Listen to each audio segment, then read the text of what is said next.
नमस्कार भक्तों, जय शिव शक्ति, जय भोलेनाथ। आप सभी को विकट संकष्टी चतुर्थी की ढेरों शुभकामनाएं। क्या आपके जीवन में संकटों का पहाड़ टूट पड़ा है? क्या कड़ी मेहनत के बाद भी सफलता हाथ नहीं लग रही और हर काम में बाधा आ रही है? तो संभल जाइए, क्योंकि 5 अप्रैल को आ रही है साल की सबसे शक्तिशाली विकट संकष्टी चतुर्थी। शास्त्रों में साफ लिखा है कि जो इस दिन गणेश जी के शरण में आता है उसका बड़े से बड़ा विकट संकट भी मिट्टी में मिल जाता है। तो आज के इस वीडियो में मैं आपको बताऊंगी चांद निकलने का वो सटीक समय जब आपको अर्घ्य देना है, पूजा का वो गुप्त मुहूर्त जो आपकी किस्मत बदल देगा, और हम श्रवण करेंगे वो दिव्य महाकथा जिसके बिना यह व्रत अधूरा माना जाता है।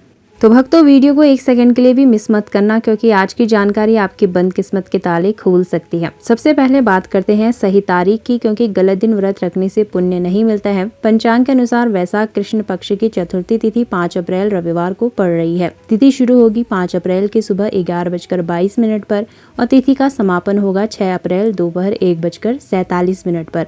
ध्यान रहे, संकष्टी चतुर्थी का मतलब ही है संकट को हरने वाली चतुर्थी, और इसका सीधा संबंध रात के चंद्रमा से है। क्योंकि चंद्रमा 5 अप्रैल की रात को ही उदय होगा, इसलिए व्रत 5 अप्रैल को ही रखा जाएगा। इस दिन स्वार्थ सिद्धि योग बन रहा है, यानी आज आप जो भी मांगेंगे भगवान गणेश उसे निश्चित रूप से ही पूरा करेंगे। तो भक्तों, अब नोट करिए चांद निकलने का बिल्कुल सटीक समय। 5 अप्रैल की रात को चंद्रमा रात 9:35 पर उदय होगा। लेकिन याद रखिए, सिर्फ चांद को देख लेना काफी नहीं है। अर्घ्य देने की एक विशेष विधि भी है जो आपके शत्रुओं का नाश करती है। एक तांबे के लोटे में जल लें, उसमें चुटकी भर लाल चंदन, थोड़े से काले तिल और दूर्वा डालें। जब आप चंद्रमा को अर्घ्य दें तो अपनी नजरें जल की धार पर रखें और मनी मन ओम गण गणपते नमः का 108 बार जाप करें। यह क्रिया आपके जीवन की नकारात्मक ऊर्जा को खींचकर बाहर निकाल देगी। तो भक्तों, अपने हाथ में अब थोड़ा सा जल और अक्षत ले लीजिए और शांत मन से विघ्नहर्ता गणेश जी का ध्यान धरिए। अब हम श्रवण करेंगे विकट संकष्टी चतुर्थी की वह दिव्य और प्राचीन कथा जिसे सुनने मात्र से वाजपेयी यज्ञ का फल मिलता है और जीवन के हर विकट संकट का अंत होता है। प्राचीन काल की बात है। एक समय स्वर्गलोक पर असुरों का आतंक इतना बढ़ गया कि सभी देवता भयभीत हो उठे। इंद्रदेव के नेतृत्व में सभी देवता भगवान शिव की शरण में कैलाश पर्वत पहुंचे। देवताओं ने महादेव से प्रार्थना की, हे महादेव, असुरों ने स्वर्ग पर अधिकार कर लिया है और हम दर दर भटक रहे हैं, कृपा हमारी रक्षा करें। महादेव ने मुस्कुराते हुए अपने दोनों पुत्रों स्वामी कार्तिकेय और गजानन गणेश की ओर देखा। उन्होंने देवताओं की समस्या को सुलझाने के लिए एक लीला रची। महादेव ने दोनों पुत्रों को अपने पास बुलाया और कहा, पुत्रों, देवताओं पर भारी विपत्ति आई है। तुम दोनों में से जो भी इस पृथ्वी की सबसे पहले परिक्रमा करके वापस आएगा वही देवताओं के कष्ट दूर करने का अधिकारी माना जाएगा और उसे ही विघ्नहर्ता के रूप में प्रथम पूज्य स्थान प्राप्त होगा। महादेव की आज्ञा सुनते ही स्वामी कार्तिकेय अपने तीव्रगामी वाहन मयूर मोर पर सवार होकर आकाश मार्ग से पृथ्वी की परिक्रमा के लिए निकल पड़े। कार्तिकेय जी को पूर्ण विश्वास था कि वे ही सबसे पहले लौटेंगे, क्योंकि गजानन का शरीर भारी है और उनका वाहन एक नन्हा सा मूषक है। इधर भगवान गणेश शांत भाव से विचार करने लगे। वे जानते थे कि मूषक पर बैठकर पूरी पृथ्वी की परिक्रमा करना अत्यंत कठिन और समय लेने वाला कार्य है। तभी गणेश जी की कुशाग्र बुद्धि ने काम किया। उन्होंने श्रद्धापूर्वक अपने माता पिता यानी भगवान शिव और माता पार्वती को एक स्वर्ण आसन पर बैठने का निवेदन किया। जब माता पिता आसन पर विराजमान हो गए तो गणेश जी ने पूर्ण भक्ति भाव के साथ उनके चरणों को स्पर्श किया और उनके चारों ओर परिक्रमा करना आरंभ किया। 1 2 3 और इस प्रकार उन्होंने माता के 7 बार परिक्रमा करी और हाथ जोड़कर उनके सामने खड़े हो गए। भगवान शिव ने कौतुकवश पूछा, पुत्र गणेश, तुम पृथ्वी की परिक्रमा करने क्यों नहीं गए और तुमने हमारी परिक्रमा क्यों की? तब बुद्धि के सागर श्री गणेश ने अत्यंत विनम्रता से उत्तर दिया, हे पिता, हे माता, शास्त्रों का मत है कि माता पिता के चरणों में ही समस्त ब्रह्मांड और 7 लोक समाहित है। यदि मैंने आपकी परिक्रमा कर ली तो मेरी पृथ्वी की परिक्रमा स्वतः ही पूर्ण हो गई। मुझे कहीं और जाने की क्या आवश्यकता?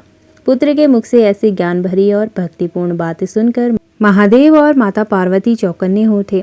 उसी समय आकाश से पुष्प वर्षा होने लगी। महादेव ने गणेश जी को गले लगाया और वरदान दिया, पुत्र गणेश, तुम्हारी बुद्धिमत्ता और माता पिता के प्रति तुम्हारी भक्ति अद्वितीय है।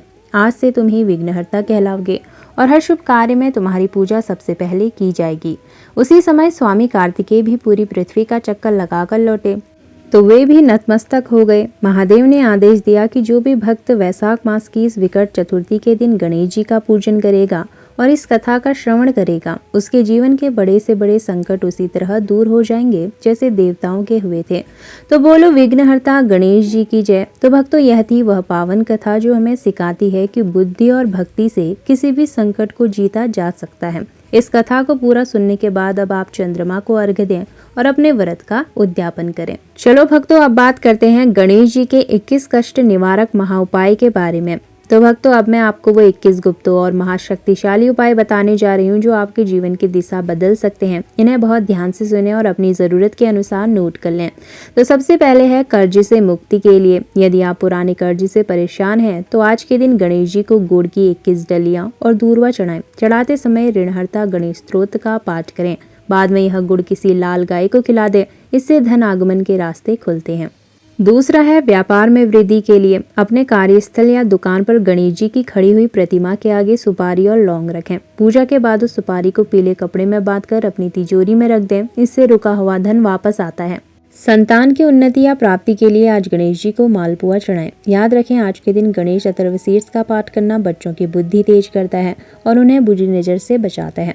यदि इंटरव्यू में असफलता मिल रही है तो गणेश जी को शमी के 21 पत्ते चढ़ाएं। शमी का पौधा शनिदेव का माना जाता है और गणेश जी को अत्यंत प्रिय है। इससे राहु केतु और शनि के दोष शांत होते हैं।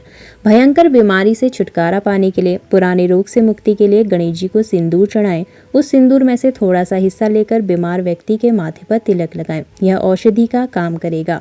विवाह में आ रही बाधा के लिए, यदि विवाह में देरी हो रही है तो गणेश जी को पीले रंग की मिठाई और हल्दी की 5 गांठें चढ़ाएं। इससे बृहस्पति ग्रह मजबूत होता है और शीघ्र विवाह के योग बनते हैं। घर के कलेश मिटाने के लिए, परिवार में झगड़े होते हैं तो गणेश जी को दूर्वा की माला बनाकर पहनाएं। दूर्वा ठंडक प्रदान करती है जिससे घर का माहौल शांत और सुखद होता है। नकारात्मक ऊर्जा दूर करने के लिए घर के मुख्य द्वार पर सिंदूर से स्वास्तिक बनाएं। स्वास्तिक के दोनों तरफ शुभ और लाभ लिखें। यह घर में बुरी शक्तियों को आने से रोकता है। पढ़ाई में मन नहीं लगता तो गणेश जी को 5 हरी इलायची चढ़ाएं और फिर उसे प्रसाद के रूप में ग्रहण करें। इसे स्मरण शक्ति बढ़ती है। संकट नाशन गणेश स्तोत्र का 11 बार पाठ करें। यह स्तोत्र स्वयं महादेव ने बताया था जो हर विकट संकट को काट देता है। गणेश जी के साथ माता लक्ष्मी का भी पूजन करें। उन्हें कमल का फूल या गुलाब अर्पित करें। इससे घर में स्थिर लक्ष्मी का वास होता है। यदि कोई अकारण परेशान कर रहा है तो गणेश जी को नीम के पत्ते चढ़ाएं। यह केवल विशेष स्थिति में किया जाता है तो इससे शत्रुओं का हृदय परिवर्तन होता है। मानसिक शांति के लिए, चंद्रोदय के समय चंद्रमा को दूध का अर्घ्य देते समय ओम सोम सोमाय नमः का जाप करें। इससे चंद्रमा के दोष दूर होते हैं और मन शांत रहता है। गणेश जी को साबुत अक्षत चढ़ाएं। ध्यान रहे चावल टूटे न हो। अक्षत पूर्णता का प्रतीक है तो जीवन की कमियां इससे दूर होती हैं। यदि रात में डर लगता है या बुरे सपने आते हैं तो गणेश जी के कवच का पाठ करें। बजरंगबली और गणेश जी दोनों को बूंदी के लड्डू चढ़ाएं। इससे न्याय प्राप्ति में सहायता मिलती है। घर के ईशान कोण में गणेश जी की छोटी प्रतिमा स्थापित करें और वहां घी का दीपक जलाएं। पितृदोष शांति के लिए संकष्टी चतुर्थी के दिन जरूरतमंदों को अन्न और जल का दान करें। इससे पितरों की आत्मा को शांति मिलती है। मनोकामना पूर्ति के लिए एक नारियल पर सिंदूर से तिलक लगाकर गणेश जी के चरणों में छोड़ दें और अपनी इच्छा मन में कहें। सफलता में रुकावट के लिए गणेश जी को लाल गुड़हल का फूल चढ़ाएं। यह सूर्य का प्रतीक है और सफलता का मार्ग खोलता है। मोक्ष और भक्ति के लिए अंत में भगवान से केवल अपनी भक्ति मांगे। गणेश जी को सफेद चंदन का लेप लगाएं। इससे सात्विक ऊर्जा बढ़ती है। तो भक्तों, यह थे गणेश जी के 21 कष्ट निवारक महाउपाय। इनको अपनी जिंदगी में जरूर अपनाएं और गणपति बप्पा का आशीर्वाद पाएं। उनकी कृपा से आपके जीवन के सारे विघ्न दूर हो जाएंगे। और विश्वास रखिए कि इस चतुर्थी पर विघ्नहर्ता आपके सारे दुख हल लेंगे। अगर आपको यह वीडियो शक्तिशाली और जानकारीपूर्ण लगी हो तो इसे अभी लाइक करें और उन 5 लोगों को अवश्य शेयर करें जिन्हें आप खुद देखना चाहते हैं। तो ऐसी ही बिल्कुल सटीक और शास्त्रसम्मत जानकारी के लिए हमारे चैनल को अभी सब्सक्राइब कर लीजिए और बेल आइकन दबाना न भूलिएगा। तो फिर मिलते हैं अगली नई वीडियो में नई जानकारी के साथ। तब तक के लिए आप सभी को गणेश चतुर्थी की हार्दिक शुभकामनाएं। जय गणपति बप्पा मोरिया, मंगल मूर्ति मोरिया।